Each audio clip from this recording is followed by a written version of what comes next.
Hello বন্ধুরা, আমি অপর্ণা আবার শুরু করলাম নতুন একটা ব্লগের সাথে। চলো কোথায় গেলাম, সানডেতে কি করলাম সেটা জানতে হলে তো পুরো ভিডিওটা দেখতে হবে। তো আমরা তিনটে বান্ধবী মিলে গিয়েছিলাম। বান্ধবীদের সাথে গেলে সেই মজা হয়, যারা যায় তারাই একমাত্র জানে। তো পুরো রাস্তাটা জুড়েই শুধু গণেশ ঠাকুর, যেই দিকেই যাচ্ছি সেই দিকেই গণেশ ঠাকুর।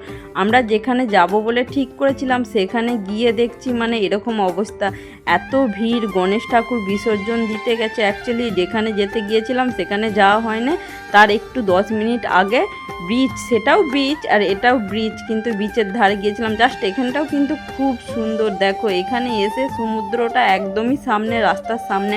আমরা যে মেরিনা ব্রিজে যাই সেখানে যেমন অনেকটা দূরে হয়, কিন্তু এই সমুদ্রটা পুরো একদম রাস্তার সামনে। এই দিকটা ছোট ছোট গণেশ ঠাকুরগুলো বিসর্জন হচ্ছিল, আর এখানে গণেশ ঠাকুর বিসর্জন দিচ্ছিল। আমাদেরকে প্রসাদ দিয়েছিল, আমরা ওখানে প্রসাদ খাচ্ছিলাম।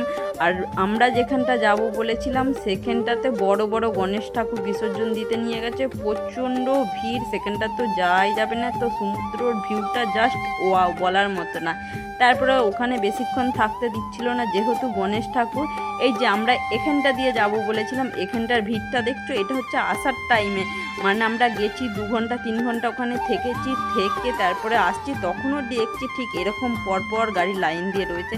তারপরে এই যে চলে আসলাম সেন্ট্রাল, যেহেতু মানে তাড়াতাড়ি চলে এসেছি তাই বাড়ি আসিনি, সেন্ট্রালে কিছুক্ষণ ছিলাম।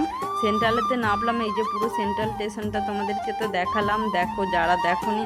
তারপরে ছেলে বায়না করছে যে মা কিছু খাবো, খাওয়ার জন্য গিয়েছিলাম। এখানে তো শুধু মিষ্টি, ছেলের এগুলো পছন্দ নয়।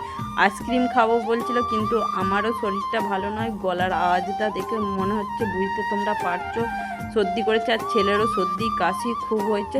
তো আইসক্রিম খাইনি, ওখান থেকে ঘুরে কি খাবো করে বাইরে গিয়ে লাস্ট পর্যন্ত দেখো আমার ছেলের কি পছন্দ হলো, তোমরা দেখলে হয়তো হাসবে। ঝালমুড়ি যাচ্ছিল, ঝালমুড়ি দেখে মা তাহলে ঝালমুড়ি খাবো। আমি বলি আইসক্রিম তো কিনে দেবো না, তুইও খাবি না আর আমিও খাবো না। তারপর সবাই মিলে ওখানে বসে বসে ঝালমুড়ি খেলাম। কীভাবে বানাচ্ছিল ঝালমুড়িটা দেখলাম, ভাবলাম যদি কোনো দিন বাড়িতে বানাই। তো রেডি হয়ে গেছে ঝালমুড়িটা, এই যে আমার বাবু এখানে খাচ্ছে। চলো আজকের মতো ভিডিওটা এখানেই শেষ করলাম, দেখা হচ্ছে পরের ভিডিওতে, টাটা।